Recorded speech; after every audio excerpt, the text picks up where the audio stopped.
Yeah, ready. Hi guys, we'll be talking about how the social determinants of patients affect the quality of healthcare that they receive in South Korea. A few facts that the World Fact Book showed me was the difference between like the physician rates and the bed rates. So in the United States, our physician rate is actually 2.61, and then the physician rate in South Korea is super similar with 2.48, and that's just per like 1,000 or like per 1,000 people. And then I also looked at the bed rates, and it's kind of crazy that our bed rates are lower. We have 2.9 beds per 1,000 like patients, and then they have 12.4. So like they have a lot more. Yeah. Well, going along with that, in my research, they might have more beds, but they are struggling to find nurses to fit positions because they're really concerned about the conditions that they're working in. Yeah, and kind of branching off that's a big thing in South Korea. The working culture is very like go, Exactly. grind. Yeah, a lot of people like, I've seen like videos and stuff, and they'll talk about like they work like 12 hours a day, and it's very hierarchical, you know, like where they gotta like move up. It's really hard to move up in the positions, and that reflects because in one of my readings, the gender differences in the prevalence and correlates, this is a long one, of elder abuse in a community dwelling older population in Korea says that a lot of times because they're so like stressed out, they get really depressed, and that leads directly to a higher correlation of elder abuse in the patients. So that's not good. Yeah, exactly. And like from so I looked specifically just as like a fun sort of thing. I looked at the elderly population of South Korea in 2022 by region. And Seoul is the main city, but most of the elderly population didn't live there. They lived in more rural places, which coincides a lot with a documentary that I watched, which was if you live outside of Seoul, it's difficult to see a doctor, where specifically people in rural places have a hard time or the rural hospitals have a really hard time taking in patients and everything, especially for more serious diseases that like elderly patients might have. So it's they have like a big culture of like having to take using the ambulances as more of transportation vehicles to larger hospitals. And I wasn't sure if it's like the same thing in the US because I'm not necessarily like big on healthcare here. Yeah, so. we have that kind of like in Iowa City. We get people from Cedar Rapids and from like, I don't even know what other hospitals, but there's hospitals in Cedar Rapids like Mount Mercy and St. Luke's that we get a lot of people from because we have so much more like higher acuity at the University of Iowa. We were able to like provide better healthcare, so that's kind of like in your or like in your situation that you're talking about, how we bring people from rural hospitals to like a bigger, more advanced hospital that we can provide better care. Yeah, exactly. Okay, I'll just take it in like a little bit of a direction.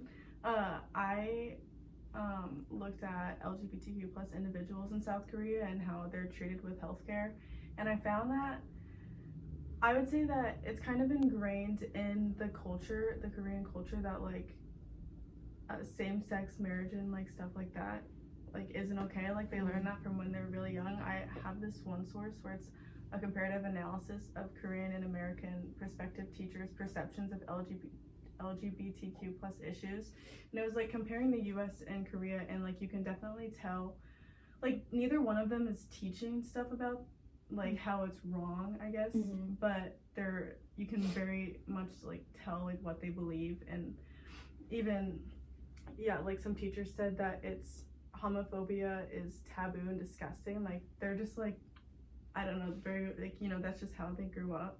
So then they like don't want to go, they know that they're gonna get judged if they go like into, you know, like healthcare or anything. So yeah, it's like a big divide. Yeah. But oh, sorry. No, you go. I would say that's very different because like us as nursing majors, we actually have to take diversity, equity, and inclusion. Yeah. So like it's ingrained in us that it's okay to be different, and that like everybody that comes to the University of Iowa, like not specifically, but like especially the University of Iowa, we get like a huge variety. And like I don't know if South Korea has any like translators or anything because I'm sure they don't really get that many people. But like we literally have an app on our phone that is a translator for us because like I don't speak anything other than Spanish and a little bit of Spanish, but yeah, so I think that's crazy that they don't get like informed on any of that. I think too, so I have a specific source, is the perceived cultural differences in healthcare for foreign patients visiting South Korea, tool development and measurement. So basically in South Korea, traveling healthcare, like going specifically to South Korea in order to get certain procedures done because it's more cheap there, is becoming a bigger and bigger thing. And so they are needing more translators and stuff in hospitals, but I don't think that they're necessarily keeping up with like the amount of need that they have. And along with that, they it said specifically in that source as well that like the Korean nurses aren't getting cultural training because there it's such a homogeneous society, where like differences aren't that accepted, like you said with the LGBTQ. So while it's a big thing here to get like cultural training and that sort of thing, it's not a big thing there. And a lot of people from other countries who went there specifically for like operations and stuff were talking about how most of the problems that they had with the care they received were from cultural differences. Like for example, some people from like Arab countries were saying how there they have it's a big thing where like in Muslim it's for Muslims like women and men don't touch, whereas like they would have issues with like men doctors and women doctors respectively and that sort of thing. And so so kind of going along with like they're not updated on how to treat people culturally or anything. It's also a really huge issue of like the hygiene and just what they're equipped with in Korea versus here.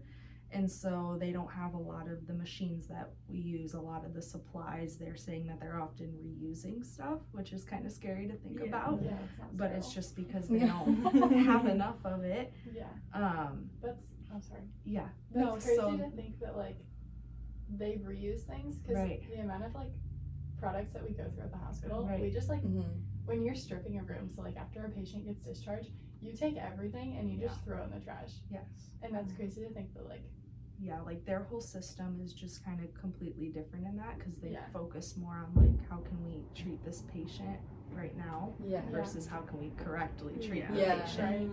So that kind of like going off on the technology, like one thing that I kind of gathered from like all the sources, really they all kind of touched on this, was obviously like a lot of healthcare is moving towards like using like technology like iPads to check in or to like even you calling in or booking appointments online, like they're more only going that way. And obviously a lot of elderly don't keep up with that sort of thing, so that leads them to just not even go to the doctor because they just don't want it. They don't want to deal with like trying to figure that out, or they also might not have someone to teach them because they might live alone. And so a lot of them just don't even get help. They just get sick and stay sick and would rather do that than try to learn. Yeah, kind of going off that, this is about like COVID-19. I found a source. It's called LGBTQ plus individuals layered stigma experiences during COVID-19 outbreaks. And like since everything's going to technology, with COVID-19 they were able to like easily say like where people got COVID, like when they caught COVID, and they were like broadcasting out everywhere. But with the LGBTQ plus, like they would be outed, like, and they didn't even have a choice. They didn't get any consent or whatever. So everyone, like, obviously that made them not want to go to healthcare again, just because since it is so, like, modern or whatever, like that made them not want to go because now they think that they're gonna get discriminated against or like outed if they go to the doctors. Yeah, which that's like pretty crazy because obviously I'm not in healthcare, but my mom is in healthcare and I've like shadowed her and stuff and been at her office, and like HIPAA is so important here, extremely important. Like even like when all my like growing up, my mom would see patients. She's a plastic surgeon nurse, and so she would see her patients and we weren't allowed to talk to them or like really interact with them. It was just like, okay, obviously that's a patient, and like we never learned what they did or anything like that. And so it's kind of crazy that they're just like outing people for having not even COVID, like, or like anything like that. Well, because like COVID is such a simple thing that you can like be outed for, And like that should definitely, I think it is overlooked in the United States. Now we don't really focus on COVID as much, but that makes me think of like just their like Their thought like process their and just credential. What's The word? credentials. Yeah. Yeah, just Yeah. like No, yeah. like their privacies, and so that's a good point. Mm-hmm. I think Yeah. too, like, unfortunately, like, as someone who's been learning like Korean for 2.5 years now and has a lot of Korean friends, like, that to me doesn't sound, or like sounds like something that is possible. And so I have a specific source, Us and Them, I'm Korean, you're not, and there's a fine line you can't cross.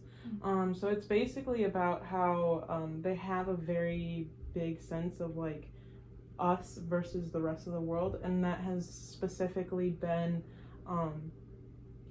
it's more of a modern sort of ideal with globalization being a big thing, and in that as well, they don't like differences between like people in the Korean society as well. So if you are not like the straight-laced, like, not, or being straight, being like ethnically 100% Korean, that sort of thing, like, unfortunately people are left out, and there's a lot of like fear around being seen as different, so people will like take a lot of steps, whether it's physically or like just in the way that they talk to other Koreans, where they will like they're very careful because they're worried of being left out.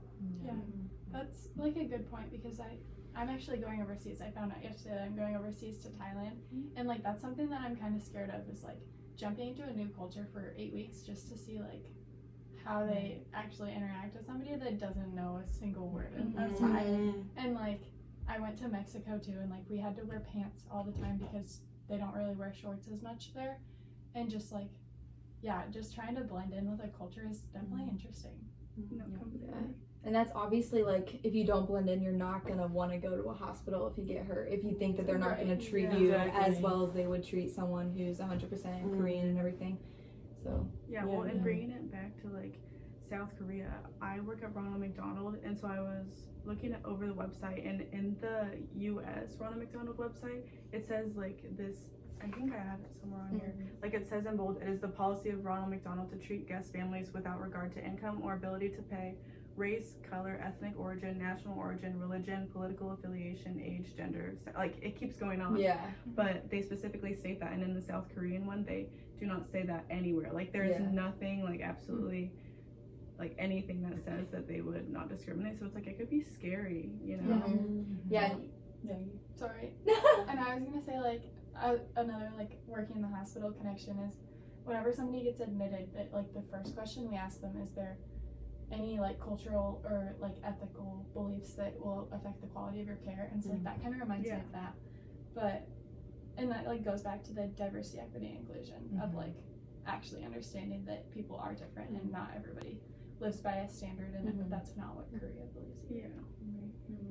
Yeah, that kind of made me think too. Like one thing that I read, which was from the same source that I used earlier, the gender difference in the prevalence and correlates of elder abuse in a community dwelling older population in Korea, was that gender has no impact of elder abuse in America, but it has a strong impact in Korea. So like they discriminate, not like bad them, but you know, like they do have issues with almost like every section of their life because they're such a patriarchal society that like a lot of times the nurses or doctors will respect the elderly men more than the women, so the women oftentimes get abused or not as good treatment. Not treated as well. To go off of that, I did research on healthcare, not on healthcare, that's what we're doing, on religion, and I kind of discovered that over half of Korea isn't even religious, and so like that doesn't really affect them, but when they are, there's like pretty much a law. I don't know if it was actually a law, but it's like religious freedom, and it prohibits discrimination against religion. But the only one that I really found that would affect their healthcare is if they're Buddhist, because Buddhists are like more holistic, and so in that case they wouldn't even really go to the hospital, and they would they would just avoid hospital at all costs pretty much, which I thought was interesting. I know specifically like Buddhism, like just from my knowledge, like Buddhism has had such a big impact on Korea for over such a long time that like even though people aren't like practicing Buddhism, like a lot of the older generation, like they're still at least like a tiny bit Buddhist or whatever. That's like something that's sort of said, and so like I know that there's the issue between like the older population of being like, oh, you should go to like holistic doctors and they know what to do, Yeah. whereas the younger population is more like, well, maybe it might be better to just go to the doctor and like for formal healthcare, and two, like their formal healthcare system is a lot cheaper than ours. Mhm. Like for ours, I barely go to the doctor. I only go if I'm like I feel like I'm about to die. But there, like it's very easy to just go and get checked for a very cheap amount compared to here. Yeah. Well, our healthcare is crazy expensive too. Yeah, exactly. Yeah. Like, just a little checkup is kind of expensive. Yeah, Yeah. exactly.